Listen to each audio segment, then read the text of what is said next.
Live from the world's capital markets, here are the financial headlines, brought to you by Kwakol. Hello and welcome to Monday's Daily Financial Review. Here's what's making headlines in the markets today. The Governor of the Bank of England is being urged to intervene to reassure markets in the wake of Kwasi Kwarteng's radical tax cuts ahead of a crucial decision on Britain's credit rating next month.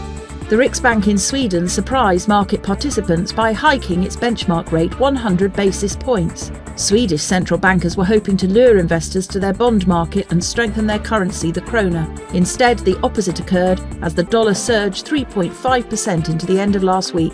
A planned Western price cap on Russian oil is already making a difference, US Treasury Secretary Janet Yellen said, noting that Russia was now offering China and India enormous discounts while looking for other outlets for its oil. The dollar-yen price remained largely unchanged in the last session. The MACD is giving a negative signal.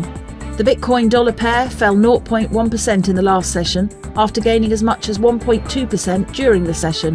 The RSI is giving a negative signal, which matches our overall technical analysis. The gold-dollar pair dove 1.7% in the last session. According to the CCI, we are in an oversold market.